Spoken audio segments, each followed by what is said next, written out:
நீ அதுவாக இருக்கிறாய். நீங்கள் அதுவாகவே மாறி உங்களுக்காக எழுதப்பட்ட வாசகத்தில் நுழைந்து நீங்கள் இறைவனிடம் பேச முடியும். இதை வரும்போது தன்னுடைய சிறுமையை உணர முடியும். தான் தனது என்ற பார்வைகள் தவறு என்பதை தனி மனிதன் உணர முடியும். சக மனிதனின் தேவையின் நியாயத்தை உணர முடியும். தன்னை தொண்டுக்கு ஆட்படுத்தும் மனநிலையை ஒருவன் பெற முடியும். இதுதான் திருவாசகத்தோட சிறப்பு. திருமந்திரத்தோட தன்மை தான் என்ன? நிறைமொழி மாந்தரான திருமூலர் சொன்ன திருமந்திரம் எளிமையான பாடல்கள் உண்டு, திருமந்திரங்கள் உண்டு. தமிழில் ஒரு மும்மை சொல்லுவாங்க, மணி மந்திரம் மருந்து. எல்லாரும் ஒரு மோதிரம், பல நவமணிகளில் மோதிரமோ இதே போட்டுக்கிடுவாங்க. அவங்களுக்கு கிரக பலனுக்கு தகுந்த மாதிரி இந்த நவமணி மாலைகள் போட்டுருப்பாங்க. ஜோசியர் சொல்லியிருப்பான்னு போட்டிருப்பாங்க. அது ஒரு விதமான மருந்து. மணி மந்திரம் மருந்துன்னு தமிழில் ஒரு மும்மை சொல்லுவாங்க. மணிவாசகருடைய மணிவாசகங்கள் தான் நம்மளுடைய கர்மவினை கோளாறுகளை நீக்கக்கூடிய மனிதருக்கான மணிமருந்து. அதில் அவர் அழகாக ஒரு பாடலை சொல்வார், பேசும் பொருளுக்கு இலக்கிதமாய் பேச்சிறந்த மாசில் மணியின் மணிவார்த்தை பேசி பெருந்துரையே என்று பிறப்பறுத்தேன் நல்ல மருந்தின் அடி என் மனத்தை வைத்து. அதுதான் மருந்து. இறைவனே பேசும் பொருளுக்கு அனைத்துக்கும் இலக்கியம். ஏன்னா அனைத்து சொற்களும் பொருள் குறித்தது. எல்லா பொருளும் இறைவனுடைய உரிமை. அதான் பேசும் பொருளுக்கு இலக்கியம் என்பது. அதுதான் திருவாசகம் தான் நம் பிறவி நோய்க்கு மருந்து.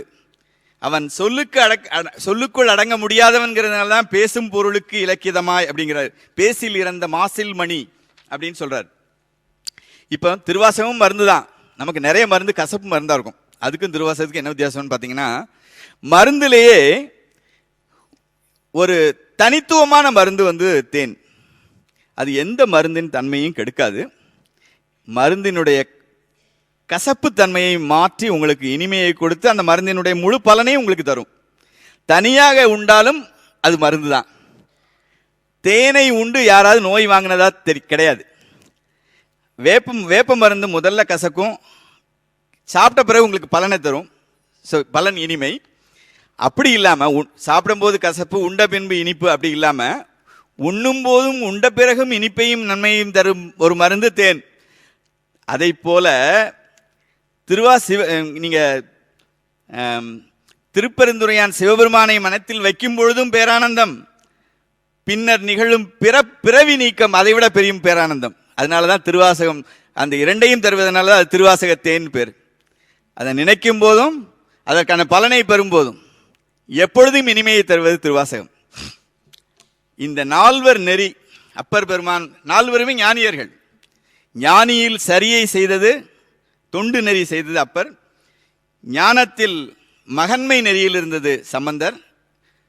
ஞானத்தில் திருமூலருடைய திருமந்திரம். திருவாசகத்தில் திருமந்திரத்தையும் திருவாசகத்தையும் கனெக்ட் பண்ணி நிறைய விஷயம் இருக்கு. நான் அதனுடைய மந்திர பகுதிக்குள்ள போல, அதுல தந்திரங்களும் எந்திரங்களும் இருக்கு. அதை பத்தியே தனியாக பேசலாம். அதனுடைய மருந்து வகைகள் இருக்குது, யோக சாஸ்திரம் இருக்கு. திருமந்திரத்தோட அந்த பகுதிகளை விட்டுவிட்டு அன்பு நெறி, இறைவனும் மனிதனும் நிகழ்த்தும் உடல் பொருள் ஆவி பரிவர்த்தனை என்னும் அன்பு வியாபாரம், புராணங்களை தத்துவம் விளக்கும் உருவகமாக பார்த்தல், சன்மார்க்க நெறிகள். இந்த 4 தலைப்பிலையும் சின்ன சின்ன விஷயங்களை உங்களுக்கு ஒரு டெமான்ஸ்ட்ரேஷன் மாதிரி சொல்லிட்டு, அதுக்கப்புறம் நீங்க திருவாசகத்தையும் திருமந்திரத்தையும் பார்த்தீங்கன்னா இது ரெண்டையும் கனெக்ட் பண்ணி உங்களால் வாசிக்க முடியும். கொஞ்சம் கொஞ்சமாக உங்களுடைய நிலைமை மேம்படும் போது, ஆக்சுவலாக இது ரெண்டையும் ஒரு பெரிய ஒரு வார பயிற்சி நடத்த வேண்டியதை நான் சுருக்கமாக சில ஸ்னிப்பட்ஸ், சும்மா ஒரு சாம்பிள் கொடுப்பாங்கல்ல, ஒரு டாக்டர் ஏதாவது ஒன்று வாங்க போறீங்கன்னா இதை சாப்பிட்டு பாருங்க அப்படின்னு, அந்த மாதிரி இந்த ரெண்டையும் கனெக்ட் பண்ணி சில சாம்பிள்ஸ் உங்களுக்கு கொடுக்குறேன். அன்பு நெறி அன்பு நெறியே சிவநெறி அப்படின்னு சொல்லக்கூடிய ஒரு திருமந்திரம் இருக்கு. அதில் அவர் சொல்லுவார், அன்பு சிவம் இரண்டென்பர் அறிவிலார், அன்பே சிவமாவது ஆறும் அறிகிலார், அன்பே சிவமாவது ஆறும் அறிந்த பின் அன்பே சிவமாக அமர்ந்திருந்தாரே. இது எளிமையான திருமந்திரம். இதுக்கு பொருள் சொல்ல வேண்டியதில்லை. அன்பே சிவம்ங்கிற தத்துவத்தை சொல்றது 2 பொருள் இல்லை. அன்பும் சிவமும் 2 பொருள் இல்லை. 2 பொருள் சொல்றவங்க அறியாமையில சொல்றாங்க. அதை அறிந்தவர்கள் அன்பே சிவமாக அமர்ந்திருந்தார். இப்போ இப்படிப்பட்ட அன்பு தாம் பெற்ற இன்பத்தை நமக்கு தருகிறார் திருமூலர். அவர் சொல்றாரு, யாம் பெற்ற இன்பம் பெருக இவ்வையகம், வான் பற்றி நின்ற மறைப்பொருள் சொல்லிடின் ஊன் பற்றி நின்ற உணர்வுறு மந்திரம் தான் பெற்ற பெற்ற தலைப்படும் தானே. அதை விட கொஞ்சம் கஷ்டமா இருக்கா அந்த பாடல்? முதல் வரி எளிமையாக இருக்கு. யாம் பெற்ற இன்பம் பெருக இவ்வையகம், வான் பற்றி நின்ற மறைப்பொருள் சொல்லிடின். வான் பற்றி நிற்கிறார ஒரு மறைப்பொருள் இறைவன், அதை பற்றி சொல்றதா இருந்தா நீங்க வானத்துக்கு போய் பத்த வேண்டாம். அது ஊன் பற்றி நின்ற உணர்வுறு மந்திரம், உங்களுடைய உடல்லையே பத்திட்டு இருக்கு அந்த இறைப்பொருள். அது எப்படியா பிடிக்கிறது? தான் பற்ற பற்ற தலைப்படும் தானே. கொஞ்சம் கொஞ்சமா முயற்சி பண்ணி பாரு, உனக்கு கிடைக்கும்யா. புரிஞ்ச மாதிரி இருக்கு, புரியாத மாதிரி இருக்கு, வரும் ஆனா வராது, அந்த மாதிரி ஒரு ஃபீலிங் இந்த பாடல். இது மந்திரம். அன்பும் சிவமும் இரண்டென்பர் அறிவிலார்லேருந்து இது மந்திர நிலைமைக்கு அடுத்து வந்துருச்சு. இந்த மந்திரத்துக்கான பலனை எப்படி பெறது? ஊன் பற்றி நிற்கும் உணர்வுறு மந்திரத்தின் செயல்முறை விளக்கத்தை திருவாசகத்தில் இருந்து பெறலாம். இந்த திருமந்திர உண்மையை அறிந்து கொண்ட ஒரு அன்பர் ஊன் பற்றி நின்ற உணர்வுறு மந்திரமாகிய இறைவனை பற்றி கொண்டு அன்பே சிவமாகும் வழியை நடைமுறையில் எப்படி செய்வது என்பதற்கு திருவாசகத்தை நீங்க ஒரு லேப் ஒர்க் புக்கா மேனுவலா நீங்க வச்சுக்கலாம். இந்த பாடலை பாருங்க. அவர் சொல்றாரு, உங்களுக்கு எல்லாம் தெரிஞ்ச திருவாசகம் தான், ஆனா இந்த ஊன் பற்றி நின்ற உணர்வுறு மந்திரம் தான் பற்ற பற்ற தலைப்படும் தானேங்கிற பாடலை மனசுல வச்சுக்கிட்டே இதை கேளுங்க. என்ன எப்படி இறைவனை இவர் சொல்றாரு, இந்த பாடல் நல்ல இந்த கருத்தை கேளுங்க. இதுல என்ன கேட்கிறார்னா, இறைவன்கிட்ட நான் உங்ககிட்ட அன்பு கொண்ட அடியவன் போல நடித்து கொண்டிருக்கிறேன், எனக்கு உன்னிடம் உண்மையான அன்பு வரணும். அந்த உனக்கு உன்னிடம் உண்மையான அன்பு வர்றதுக்காக என்னுடைய உடலில் உனக்கு உண்மையான அன்பு வரும் மாதிரியா தன்மையில நான் உருகுறதுக்காக ஒரு சக்தியை எனக்கு கொடுன்னு பாடக்கூடிய இந்த பாடல். இதுல அவர் என்ன சொல்றாருன்னா, உங்ககிட்ட உண்மையா அன்பு செலுத்த ஆசைப்படுறேன், அடியவர்களைப் போலவே நானும் சிவ சின்னங்கள் அணிகிறேன், ஆசைப்பட்ட அளவுக்கு உண்மையில் இறைவனை பற்றிய அன்பு என் நெஞ்சில் ஊறல, ஆனா தீட்சை வாங்கியிருக்கிறேன், சிவ சின்னங்கள் அணிந்திருக்கிறேன், எல்லாமே அவங்களோடய நான் போறேன். மெய்யடியவர்கள், உண்மையான மெய்யடியவர்கள் கூட நானும் திருக்கோயிலுக்குள்ள போறேன், மெய்யடியார்களை உத்து பார்க்கிறேன். அவங்க இந்த உலகத்துல உடலால வாழ்ந்தாலும் ஆனா உண்மையிலேயே அவங்க இந்த உடலிலேயே பதமுத்தி அடைந்து விட்டார்கள், சிவபதமுத்தி அடைந்து விட்டதை என்னால் உணர முடிந்தது. ஏன்னா அவர்களுடைய உணர்வுகளை பார்க்கும்போது அது எனக்கு வராத உணர்வு அவங்கள்ட்ட இருக்கு. நானும் அவங்கள மாதிரி சிவச்சின்னங்கள் அணிந்திருக்கிறேன். ஆனா இப்ப எனக்கு ஒண்ணு புரியுது, அவங்களால ஏன் இந்த உடல்லையே அந்த ஜீவமுக்தி நிலையை வர முடியுதுன்னா, நான் சின்னங்கள் அணிந்து நான் நாடகத்தை மட்டும்தான் நடிச்சுட்டு இருக்கேன், ஆனா அவங்களுக்கு அந்த உணர்வு வந்துருச்சு. நாடகம் நடிக்கிறதுனால என்னால் அந்த வீடு பேரு என்று சொல்லக்கூடிய அந்த வீட்டுக்குள்ள என்னால் போக முடியல, ஆனா அதுக்கு போறதுக்கு நான் ரொம்ப ஆசைப்படுறேன். இதை புரிஞ்சுக்கிறதுக்கு எனக்கு இந்த நாடகம், சிவனடியார் போல நடித்த நாடகம் உதவியாச்சு. ஸோ இந்த மெய்யடியவர்கள் எப்படி அவர்களுடைய உடலை, ஜீவனை சிவமாக்குவதற்கு உடலையே பெருங்கோயிலாக ஆக்கினார்கள் என்பதை அறிவதற்கு என்னுடைய நாடகம் உதவியது.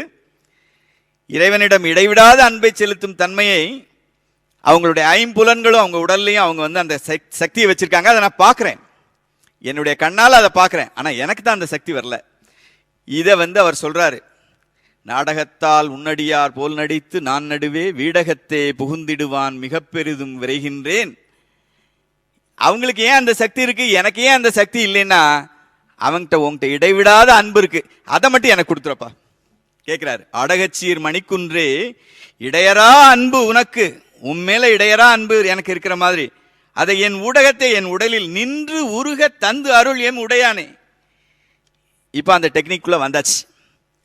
ஊன் பற்றி நின்ற உணர்வுறு மந்திரம் தான் பற்ற பற்ற தலைப்படும் தானே. அது எப்படி அந்த உணர்வுறு மந்திரத்தை பிடிக்கிறது அப்படி அந்த இடத்துக்கு வந்தாச்சு. இப்ப முழு பாடலையும் படிங்க. நாடகத்தால் உன்னடியார் போல் நடித்து நான் நடுவே வீடகத்தே புகுந்திடுவான் மிக பெரிதும் விரைகின்றேன், அடகச்சீர் மணிக்குன்றே இடையரா அன்பு உனக்கு என் ஊடகத்தே நின்று உருக தந்து அருள் எம் உடையானே. இப்ப ஊன் பற்றி நின்ற உணர்வுறு மந்திரம் தான் பற்ற பற்ற தலைப்படும் தானே. இது ரெண்டையும் கனெக்ட் பண்ணிட முடிஞ்சதா? இப்ப அந்த பாடலுக்கான செயல்முறை விளக்கம் இந்த பாடல். இன்னொரு பாடல்ல சொல்றாரு, திருமூலர் மந்திரமா சொல்றாரு, என்பே விறகா. எலும்பு இருக்கு இல்லையா, உங்களுடைய எலும்பை விறகா வச்சு உங்களுடைய உடல் இறைச்சியெல்லாம் அறுத்து நீங்க வேள்வியில போட்டு நல்லா வறுக்கிறீங்க. அப்படி வறுத்தாலும் உங்ககிட்ட அன்பு இல்லைன்னா இறைவனை நீங்க காண முடியாது. இது ஒரு திருமந்திரம். என்பே விறகா இறைச்சி அறுத்திட்டு பொன்போல் கனலில் பொரிய வறுப்பினும் அன்போடு ஊர்கி அகம் குலைவார்க்கு அன்றி என்போல் மணியினை எய்த ஒண்ணாதே. இறைவனை நீ பார்க்க முடியாதுப்பா, அன்பால நீ அகம் குலையணும். இதுக்கான செயல்முறை விளக்க பாடல்கள் உங்களுக்கு தெரிஞ்ச பாடல்கள் தான், ரொம்ப ஃபேமஸான பாடல்கள் தான். இந்த சென்னிப்பத்தில் முதல் பாடல்ல சொல்வார், தேவதேவன் மெய்ச்சேவகன் தென்பெருந்துரை நாயகன் மூவராலும் அறிவுணா முதலாய ஆனந்தமூர்த்தியான் யாவராயினும் அன்பரன்றி அறிவுணா மலர் சோதியான். யாரா வேணாலும் இருக்கட்டும், அவன் அன்பரா இருந்தால் மட்டுமே அவனை அறிய முடியக்கூடிய அந்த மலர் சோதியான் அவனுடைய தூய மாமலர் சேவடி கண் என் நம் சென்னி மன்னி சுடருமே. அந்த பாடல் என்ன சொல்றாரு, அன்போடு உருகி அகங்குலைவார்க்கு அன்றி அது இல்லைன்னா உன்னால போய் அடைய முடியாது. இது அட்வைஸ். இங்க இவர் நீங்க அதுக்குள்ள பூந்துடுறீங்க.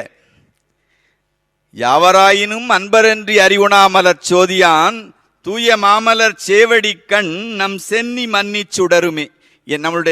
என்னுடைய சிரசில் அவனுடைய திருவடிகளை சூட்டி கொண்டு அது மன்னி சுடரும். மண் என்றால் நிலை பெற்றதுன்னு அர்த்தம். மண்ணுயிர், மண் என்றால் நிலைத்த பேரு. நம் சென்னி மன்னி சுடருமே அப்படின்னு பாடி இன்னொரு பாடல சொல்வார், வம்பனாய் திரிவேனை. இறைவனை பத்தி நினைக்கல, வம்பனாய் திரிவேனை வா என்று வல்வினை பகை மாய்த்திடும் உம்பரான். இறைவனுடைய தன்மையை சொல்றார். சும்மா அப்படி சுத்திட்டு இருந்தேன், என்னைய வா என்று அழைத்து என்னுடைய வல்வினை பகை மாய்த்திடும் உம்பரான் உலகூடு அறுத்து அப்புறத்தனாய் நின்ற எம்பிரான். இவன் யாருக்கு எப்படி இருக்கான், அன்பரானவருக்கு அருளி மெய்யடியார்க்கு இன்பம் தழைத்திடும் அவனுடைய செம்பொன் மாமலர் சேவடி கண் நம் சென்னி. நான் நீங்கள் பிரிக்கல, இது ஒரு கூட்டு வழிபாடு. நம் சென்னி மன்னி திகழுமே. இதை நீங்க முற்றுவதில் பாடும்போது இந்த உணர்வை பெறணும். இந்த பாடல் சென்னி பத்து பாடும்போது இந்த உணர்வை நீங்க பெறணும். இப்படி நிறைய பாடல்கள் இந்த பொழிவில் உள்ள இதை நான் கட்டுரையாக தயாரித்திருக்கிறேன். இந்த கல்வி இந்த நிறுவனத்துடைய வெப்சைட்ல இதனுடைய டீட்டெயில் டெக்ஸ்ட் நீங்க டவுன்லோட் பண்ணிக்கலாம். எல்லாத்துலேயும் ஒரு எக்ஸாம்பிள் சொல்லணுங்கிறதுக்காக இந்த அன்பு நெறியிலிருந்து அதுக்கு அடுத்து இறைவனும் மனிதனும் உடல் பொருள் ஆவியை மாத்திக்கிறது. அந்த செய்தியை பத்தி திருமந்திரம் என்ன சொல்றது, உடல் பொருள் ஆவி உதகத்தால் கொண்டு படர்வினை பற்றற பார்த்து கை வைத்து நொடியில் அடி வைத்து நுண் உணர்வாக்கி கடிய பிறப்பு அற காட்டினான் நந்தியே. அதாவது உடல் பொருள் ஆவி எல்லாத்தையும் தார வார்த்து வாங்கி என்னுடைய வினையெல்லாம் அவனே பற்றற பார்த்து கை வைத்து அதெல்லாம் என்னுடைய வினை பயனெல்லாம் நீக்கினான். இறை உணர்வை நுண்ணுணர்வாக்கி என்னுடைய பிறப்பை அறுத்து பேரின்பத்தை காட்டினான் இறைவன் அப்படின்னு திருமந்திரம் சொல்லுது. இது அனைத்தையுமே சிவார்ப்பணம். இந்த செய்தியை ஒரு நொடியில இவ்வளத்தையும் தந்துட்டாருன்னு திருமந்திரம் சொல்லுது. ஞான நெறியில நிற்கிறவங்களுடைய உடல் பொருள் ஆவி சிவனுடையதாகவே உணர்ந்து அதை தாரை வார்த்து குரு மூலமாக தாரை வார்த்து இது சிவார்ப்பணம்னு ஒப்படைக்க முடியும் போது நம்ம என்ன செய்யறோம்னா, நான் எனது பொருளை மட்டும் ஒப்படைக்கல, உடல் பொருள் ஆவி மட்டும் இல்ல, யான் இதை செய்தேன் என் செயல்கள் இவை என்று என்னுடைய வினைகள் அனைத்தையும் செயல்வினை அனைத்தையும் பொருள் அதையும் சேர்த்து உங்கள்கிட்ட ஒப்படைக்க பார்த்தா நம்ம தார வார்த்து கொடுக்குறோம். நீங்க தீட்சை எடுக்கும்போது அதான் பொருள். இதை மறந்துடக்கூடாதுங்கிறதுக்காக ஒரு நாளையும் நீங்க சிவ வழிபாடை முடிக்கும் பொழுது இந்த வழிபாட்டுக்குள்ள பலனையும் சிவனிடமே கொடுத்துறோம். அதான் சிவார்ப்பணம். தீட்சை செய்யும்போது இந்த அர்த்தம் உங்களுக்கு சொல்லி கொடுத்து உங்களுக்கு சிவதீட்சை கொடுத்துருப்பாங்க. நான் இன்னும் சிவதீட்சை வாங்கலை. ஏன்னா அதுக்குள்ள தகுதி நான் இன்னும் கொஞ்சம் என்னை தயார்படுத்திக்கணும். அப்படி ஒப்படைப்பாங்க. இப்படி செய்தவங்க வந்து என்ன ஃபீல் பண்ணுவாங்க, நம்மளுடைய எந்த ஒரு கஷ்டம் வந்தால் அந்த துன்பத்தை தாங்கும் சக்தியை இறைவனுக்கு தன்மாக்கு தருவான். ஒரு நன்மை வந்தால் அதை குதிச்சு நம்ம இதுவும் கடந்து போகும், அதுவும் கடந்து போகும். இந்த இரண்டையும் சமமாக நினைக்கிறதா இருவினை ஒப்பு. மாணிக்கவாசர் சொல்வார், அன்றே எந்த ஆவியும் உடலும் உடைமை எல்லாமும் குன்றே அணையாய் என்னை ஆட்கொண்ட போதே கொண்டிலையோ. தீட்சை வாங்கினப்பமே அன்றே எந்த ஆவியும் உடலும் உடைமை எல்லாமும் குன்றே அணையாய் என்னை ஆட்கொண்ட போதே கொண்டிலையோ. இன்றோர் இடையூறு எனக்கு உண்டோ எந்தோள் முக்கண் எம்மானே. நன்றே செய்வாய் பிழை செய்வாய் நானோ இதற்கு நாயகமே. எல்லாம் நான் சிவார்ப்பணம் பண்ணிட்டேனே. நிர்மலமான கிறிஸ்டல் கிளியர் மைண்ட் செயல்படும் பொழுது தொண்டு என்பது வாழா தொழும்பாக வீண் தொண்டாக இருக்கும். அதாவது தொண்டு செய்யறோங்கிற நம்பட்டம் அடிக்கிற தொண்டாக இல்லாமல் சிவத்தொண்டு, பார்க்கும் அனைத்தையும் சிவமாக பார்க்கக்கூடிய தன்மை. அடுத்த பாடல சொல்றாரு, என்னுடைய மும்மலத்தையும் ஒற்றை அடிச்சு என்னை ஆட்கொண்டான்னு ஒரு திருமந்திரம் சொல்லுது. பெட்டடித்து எங்கும் பிதற்றி திரிவேனை. தம்பட்டம் அடிச்சு நான் சொல்றதான் சரி, முயலுக்கு 3 கால் அப்படின்னு நான் ஊரெல்லாம் பேசிட்டு அலையக்கூடிய என்னைய பிடிச்சி ஒட்டடித்து உள்ளமர் மாசியெல்லாம் வாங்கி எனக்கு என் மனதுக்குள்ள இருக்க தூசி துப்பட்டையெல்லாம் அடிச்சு ஒற்றை அடிச்சு தட்டொக்க மாற்றினான் தன்னையும் என்னையும். இறைவன் வந்து 2 பேரையும் பண்டமாற்று பண்ணிக்கிறான். முதல்ல எனக்கு தகுதியை கொடுத்தான், என்கிட்ட இருக்கக்கூடிய மாசெல்லாம் நீக்கினான், மும்மலங்களையும் நீக்கினான். தட்டொக்க மாற்றினான் வட்டமது ஒத்தது வாணிபம் வாய்த்ததேன். இந்த பாடலுக்கு திருவாசகம் நடைமுறை பாடல் என்ன தெரியுமா? தந்தது உந்தன்னை கொண்டது எந்தன்னை சங்கரா ஆர்கோலோ சதுரர். எப்பா நீ சர்வ வல்லவன், நீ ஒன்னே எனக்கு தந்துட்ட, இந்த சாவி உதவாக்கரையை நீ எடுத்துக்கிட்ட. தந்தது உந்தன்னை கொண்டது எந்தன்னை சங்கரா ஆர்குலோ சதுரர். எனக்கு என்ன கிடைச்சது? அந்தம் ஒன்றில்லா ஆனந்தம் பெற்றேன், யாது நீ பெற்றது ஒன்று என்பால். நீ குப்பையிலப்பா என்கிட்ட எடுத்துக்கிட்ட. இறைவனை வந்து ஒரு நிந்தாஸ்துதியில சொல்றாரு, சிந்தையே கோயில் கொண்ட எம் பெருமான் எந்தையே திருப்பெருந்துறை உரைய சிவனே எந்தையே ஈசா உடலிடம் கொண்டாய் யான் இதற்கு இளன் ஓர் கைமாறு. அதே திருமந்திரம் நீங்க செயல் வடிவத்தில் வரும்போது இங்க உருக முடியுது, அங்க செய்தியை வாங்க முடியாது. ஏன்னா அவர் குரு, திருமூலர் குரு, அவர் கைலாயத்திலேருந்து வராரு, உங்களுக்காக மந்திரங்களை கொடுத்துட்டு போறாரு. இங்க உங்களில் ஒருவராக இருந்த திருவாத ஊரார் உங்களுக்கு இறை இறை இறை வாழ்க்கைக்கான டெமான்ஸ்ட்ரேஷன் கொடுக்கிறார். அதான் திருவாசகத்துக்கு வித்தியாசம். இப்போ அடுத்த செய்தி. காலம் 8 மணிக்கு முடிக்கணும், அதனால சில இதில் விட்டு போன விஷயங்களை இன்னும் இது பண்ணி 26 பக்கம் இந்த கட்டுரை எழுதியிருக்கிறேன். இன்னும் கொஞ்சம் விட்டு போன விஷயங்களை சேர்த்து நான் முழு கட்டுரையாக தந்து விடுவேன். 3வது செய்தி வந்து புராணங்களை தத்துவங்களை விளக்கும் உருவமாக பார்த்தல். அதாவது வடவேத வழக்குப்படி புராணங்கள் ஒரு ப்ரூஃபாக எடுத்துக்கிடுவாங்க. புராணத்தில் அது சொல்லியிருக்கு அப்படின்னு ஒரு ப்ரூஃப் எடுப்பாங்க. சைவத்தில் ஒரு ஸ்கூல் ஆஃப் தாட்ல புராணங்களையும் ப்ரூஃபாக எடுத்தோம். அந்த புராணம் என்பது ஒரு தத்துவத்தை விளக்க வந்த உருவகமே தவிர அது நிகழ்ந்த நிகழ்வாக திருமூலர் ஏத்துக்கல. அதனால அவர் வந்து கிட்டத்தட்ட ஈவேரா பெரியார் மாதிரி முட்டாள், அறிவு கெட்டவனே அப்படிலாம் திட்டி திருமந்திரம் எழுதினார். அதே விஷயத்தை மாணிக்கவாசகர் வந்து அஃபர்மேட்டிவா சொல்வார். அதுக்குள்ள நம்ம போயிடுவோம். அறிவுரை சொல்லும் போது சொல்லுதல் யாருக்கும் எளிய அறியவாம் சொல்லிய வண்ணம் செய்யல், அவர் ஞானி சொல்லிடுவார். அதுக்குள்ள நம்மளுடைய பிராக்டிஸ்குள்ள போறது வந்து திருவாசகத்துக்குள்ள. அதே விஷயத்தை திருவாசகத்துக்குள்ள நம்ம போய் பயில முடியும். இப்போ அந்த திருமூலரை வந்து நம்ம கிட்டத்தட்ட ஒரு பகுத்தறிவுவாதி இந்த மாதிரியான விஷயங்களை சொல்லும்போது ட்ரெடிஷனல் ஸ்கூல் ஆஃப் தாட்ல இருந்த சைவர்கள் திருமந்திரத்தை ஏற்பதற்கு தயக்கம் காட்டி வந்தார்கள். காலப்போக்கில் அவருக்கு பேப்டைஸ் பண்ணி இது வந்து திருமுறைதான் நம்பிரான் திருமூலன் அடியார்க்குமடியேன்னு சுந்தரமூர்த்தி நாயனார் சொன்னப்பற அவர் விலைக்கு வைக்க முடியல. இப்பவும் நீங்க மலங்களைந்தாய் சுழல்வன் அப்படிங்கிறது இது திருவாசகத்திலே வந்துருச்சு. 5 வகையான மலங்களை பற்றி திருமூலரும் பேசிட்டாரு. ஆனா இதை முதல்ல இங்க மெய்கண்ட சாஸ்திரங்கள்ல தான் இருக்கதான் நம்ம பேசிட்டு இருக்கிறோம்.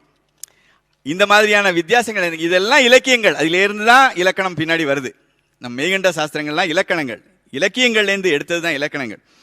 இப்ப சிவபெருமான் முப்புறம் எரித்த செய்திய திருமூலர் என்ன சொல்றார் பாருங்க.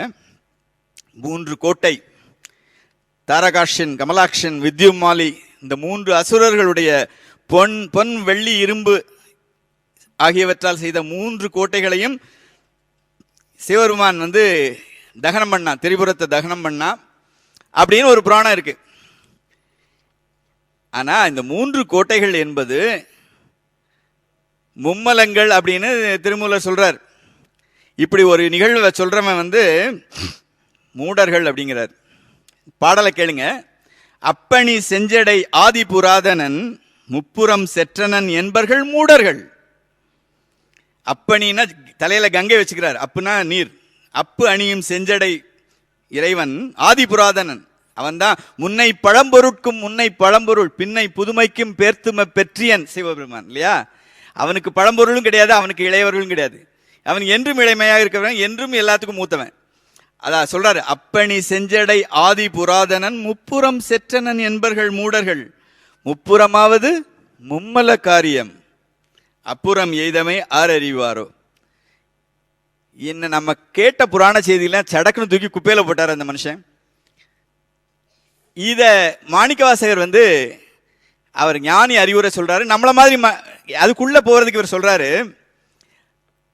திருவுந்தியார்ல இதே செய்தியை இவர் எப்படி சொல்றாரு பாருங்க. உய்யவல்லார் ஒரு மூவரை காவல் கொண்டு எய்யவல்லானுக்கே உந்தி பெற. உய்யவல்லார் ஒரு மூவரை காவல் கொண்டு, இந்த 3 பேரையும் அவர் திரிபுரத்தை தகனத்தை அழிச்சிட்டாருன்னா அந்த 3 அசுரர்களும் சாகல. இந்த 3 அசுரர்களும் அவருக்கு காவலா வச்சுக்கிட்டாரு. அவருடைய அந்த 3 பேரையும் சித்தம் சிவமாக்கி அவர்கள் செய்ததை தவமா எடுத்து அவங்களுக்கு மோட்சத்தை கொடுத்துட்டாரு. அதுதான் திருவுந்தியார் சொல்லுது. உய்யவல்லார் ஒரு மூவரை காவல் கொண்டு எய்யவல்லானுக்கே உந்தி பெற. இதுக்கு அடுத்து இன்னொரு இடத்துல சொல்றாரு. திருத்தோள் நோக்கத்தில் ஒரு பாடல் பாருங்க. எண்ணுடை மூவர் ராக்கதர்கள் எரிபிழைத்து, இந்த 3 திரிபுரத்தையும் அழிச்சோம்னா இந்த 3 ராட்சதர்களும் பிழைச்சு, எண்ணுடை மூவர் ராக்கதர்கள் எரிபிழைத்து கண்ணுதல் எந்தை கடைத்தலை முன் நின்றதன் பின் எண்ணிலி இந்திரர், கணக்கில் இல்லாத இந்திரர்கள், எத்தனையோ பிரமர்களும் மண்ணிலில் மால் பலர் மாண்டனர் தோல் நோக்கம். என்னென்ன அர்த்தம்னா, ஒரு இந்திரனுக்கு இத்தனை ஆயிரம் வருடங்கள், ஒரு இந்திரனுக்கு இருக்கிற வருடங்கள் மாதிரி பல மடங்கு பிரம்மனுக்கு, பல பிரம்மர்களுடைய காலம் ஒரு திருமாலுக்கு. அப்படி எண்ணற்ற திருமால். இதெல்லாம் பதவிகள், prime minister, deputy prime minister, minister மாதிரி பதவிகள். இந்த பதவிகளை இவங்க எல்லாமே உயிர் வர்க்கம். நான் சைவ சம்பந்தமாக நான் சொல்றேன். சைவ தத்துவத்தின்படி மும்மூர்த்திகளும் உயிர் வர்க்கம் தான். இந்த மும்மூர்த்திகளும் அந்த பதவிகள் முடிஞ்ச பிறகு அவர்கள் ஞானம் பெறுவதற்கு பூமியில தான் அவங்க மனிதர்களா பிறக்கணும். இந்த பூமியில அவங்க சொல்றாங்களாம். திருப்பள்ளி எழுச்சியில் ஒரு பாடல் பாருங்க. அதுல சொல்றாங்களாம், அது 10வது பாடல். மாணிக்கவாசகர் சொல்றாரு, புவனியில் போய் பிறவாமையின் நாள் நாம் போக்குகின்றோம் அவமே. எப்பா வெட்டியா பொழுது போக்கிட்டு இருக்கோம்ப்பா, நான் படைச்சிக்கிட்டு இருக்கேன், நீ காத்துக்கிட்டு இருக்க, அவன் அழிச்சுக்கிட்டு இருக்கான், ருத்ரன் அழிச்சுக்கிட்டு இருக்கான். நாமெல்லாம் போய் இந்த பூமியில போய் பிறக்காம நம்ம டயத்தை வேஸ்ட் பண்ணிட்டு இருக்கோம். இந்த சிவபெருமான் பாரு நம்மளெல்லாம் விட்டுட்டு அங்க போய் தான் எல்லாத்தையும் காப்பாத்திட்டு இருக்காரு. சொல்றார், புவனியில் போய் பிறவாமையின் நாள் நாம் போக்குகின்றோம் அவமே. இந்த பூமி சிவன் உய்ய கொள்கின்ற ஆறு என்று நோக்கி திருப்பெருந்துரை உரைவாய் திருமாலாம் அவன் விருப்பெய்தவும் அலரவன் ஆசைப்படவும் நின் அலர்ந்தமை கருணையும் நீயும் அவனியில் புகுந்து எமை ஆட்கொள்ள வல்லாய் ஆரமுதே பள்ளி எழுந்தருளாயே. இந்த பதவியெல்லாம் முடிஞ்ச உடனே திருப்பி அவங்க இங்க வந்துதான் அவங்களுடைய விடுதலையை வாங்க வேண்டும் என்பதனால பிறவிகளிலெல்லாம் தலை சிறந்தது மனித பிறவி. அதை தான் ஔவையார் சொன்னாரு. அரிது அரிது மானிடராய் பிறத்தல் அரிது, மானிடராய் பிறப்பினும் கூன் குருடு செவிடு பேடு நீங்கி பிறத்தல் அரிது, பேடு நீங்கி பிறந்த காலையும் இங்கதான் கவனிக்கணும், ஞானமும் கல்வியும் நயத்தல் அரிது. கல்வியை முதல்ல வைக்கல. ஞானம் இல்லாத கல்வி பயன் இல்லை. ஞானமும் கல்வியும் நயத்தல் இருது. இது மட்டும் இருந்தா போதுமா? ஞானமும் கல்வியும் நயந்த காலை தானமும் தவமும். தானம் கொடுக்காத தவத்துக்கு பலன் இல்லை. தானமும் தவமும் தான் இயற்றல் அரிது. தானமும் தவமும் தான் இயற்றிய காலை வானவர் நாடு வழி திறந்துடுமேன்னு அந்த மாதிரி சொல்லிச்சு. 4வது பாயிண்ட்ல சன்மார்க்க உண்மைகளை பத்தி 1 இதை எடுத்துட்டு இன்னைக்கு நம்மளுடைய இன்னும் ஒரு 5 மணித்துளிகள் இருக்கு, இந்த கூட்டத்தை முடிச்சுக்கலாம். சன்மார்க்க நெறிகள் அனைத்து உயிர்களையும் சமமாக மதித்தல். வள்ளலார் சமரச சுத்த சன்மார்க்கம் சொன்னாரு. மாணிக்கவாசகர் சன்மார்க்க நெறி அத திருமூலர் சொல்றாரு. திருமூல சன்மார்க்கத்துடைய முதல் பாடல், ஒன்றே குலமும் ஒருவனுமே தேவனும் நன்றே நினைமின் நமன் இல்லை நாணாமே சென்றே புகுங்கதி இல்லை நும் சித்தத்து நின்றே நிலைபெற நினைந்து உய்மினே. இப்போ ஒன்றே குலம் ஒருவனே தேவன், இந்த மெயின் டெக்ஸ்ட் எழுதினவங்களை விட கோனார் நோட்ஸ் போட்டவங்களுக்கு தான் மதிப்பு அதிகம் இல்லையா? ஒன்றே குலம் ஒருவனே தேவன்ங்கிறது திராவிட இயக்க முழக்கம் ஆயிடுச்சு. இப்போ இதை சொன்னது திருமூலர். ஆனால் இதுக்கு அண்ணாதுரை, நம்ம முதலமைச்சர் முன்னாள் முதல்வர் அண்ணாதுரை அவருடைய திராவிட இயக்க முழக்கமாக இதை வைத்தார். ஒன்றே குலம் ஒருவனே தேவன். இது திருமூலருடைய இதுதான் சன்மார்க்கம், எல்லாரையும் சமமாக எடுத்துக்கிறது. இதற்கான செயல்முறை பாடல் பாருங்க. இதை நீங்க திருவாசகத்தில், திருமாலும் பன்றியாய் சென்றுணரா திருவடியை உரு நாம் அறிய ஓர் அந்தணனாய் ஆண்டு கொண்டான். ஒரு நாமம் ஓர் உருவம் ஒன்றுமிலார்க்கு 1000 திருநாமம் பாடி நாம் தெள்ளேனம் கொட்டாமோ. நேற்றைய லெக்சருடைய தொடக்கம், கண்டினியூட்டி. உண்மையுமா இன்மையுமா? இறைவன் அவன் ஒரு நாமம் ஓர் உருவம் ஒன்றுமில்லாதவன். அவனுக்கு 1000 திருநாமம் பாடி நாம் தெள்ளேனம் கொட்டாமோ. இங்க என்னன்னா, நாம எல்லாம் அந்த அந்த அந்த செலிப்ரேஷன்ல சேர்ந்துடுறோம். ஒரு நாமம் ஓர் உருவம் ஒன்றுமில்லார்க்கு 1000 திருநாமம் பாடி நாம் தெள்ளேனம் கொட்டாமோ. we are part of the celebration. நம்ம அட்வைஸ் கேட்கல, நம்ம அதுக்குள்ளே இருக்கணும். இன்னொரு இடத்துல சொல்றாரு, ஸோ இதெல்லாம் நம்ம உவலை சமயங்கள் ஒவ்வாத சாத்திரமாம் சவலை கடல் உளனாய் கிடந்து தடுமாறும் கவலை கெடுத்து களலினைகள் தந்தருளும் சேலை பரவி நாம் தெள்ளேனம் கொட்டாமோ. இந்த அத்தனை விஷயத்திலையும் நம்ம சன்மார்க்கத்தில் நம்ம we are part of that. ஒன்றே குலம் அப்படிங்கிறதுக்கு திருவாசகம் சொல்லுது, குலம் களைந்தாய் குலம் களைந்தாய். ஆழ்வார் சொல்வாரு, குலம் தரும் செல்வம் தந்திடும் அடியார் படுதுயரவாயின எல்லாம் நிலம் தரம் செய்யும் நீள் விசும்பு அருளும்.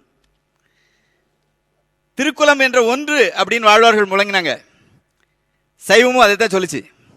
குலம் களைந்தாய் களைந்தாய் என்னை குற்றம் களைந்தாய் கொற்றச்சிலையாம் விலங்கலெந்தாய் விட்டுடுதி கண்டாய். ஐயா, என்னை விட்டுட்டு போயிடாத. அந்த பாடல சொல்றாரு, அலங்கலை தாமரை மேனியப்பா ஒப்பு இல்லாதவனே மலங்களைந்தாய் சுழல்வன் தயிரில் பொறும் மத்துறவே. இந்த தயிரில் போறக்கூடிய மத்து பாத்தீங்கன்னா இப்படி ஒரு தடவை சுத்தும், இப்படி ஒரு தடவை செலுத்தும். ஜெயிச்ச மாதிரி மேலே ஏற மாதிரி இருப்பீங்க, அகங்காரம் கீழே விழுந்துரும். அதுக்கு தான் அந்த உதாரணம் சொல்றார், தயிரில் பொறும் மத்துறவே.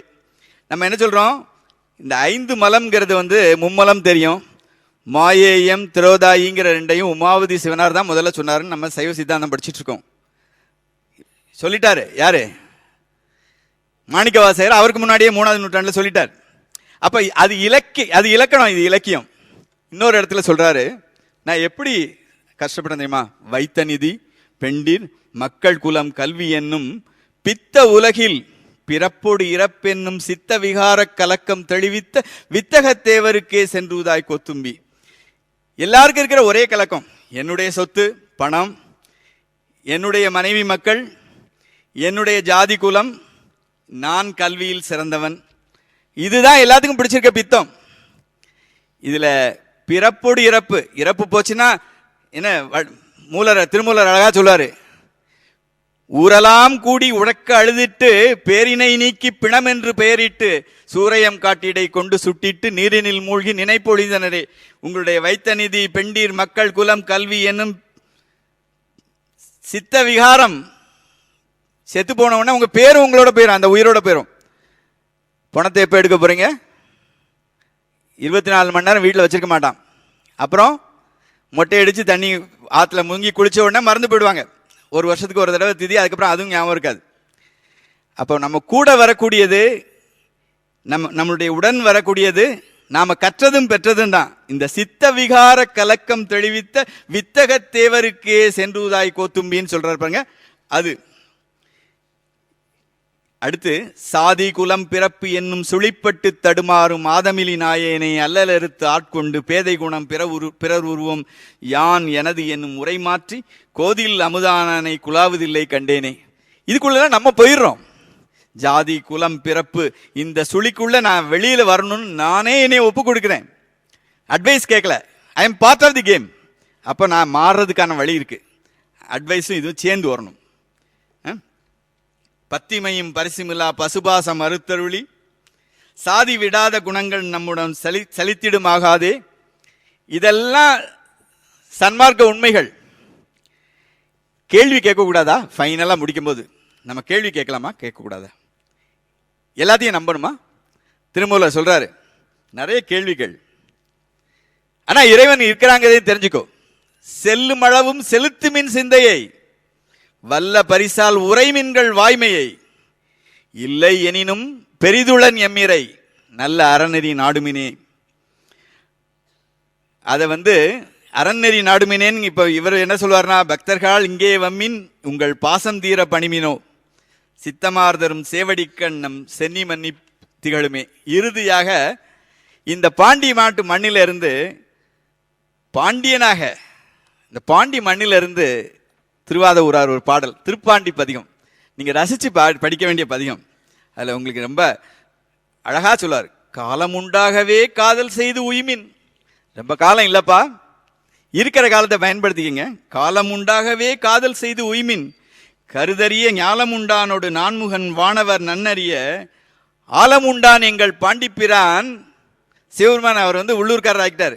ஆலம் உண்டான் எங்கள் பாண்டிப்பிரான் தன் அடியவர்க்கு மூலபண்டாரம் வழங்குகிறான் வந்து முந்துமினே சென்று சேவடி சேர்மினே சிக்கன பிடிங்க.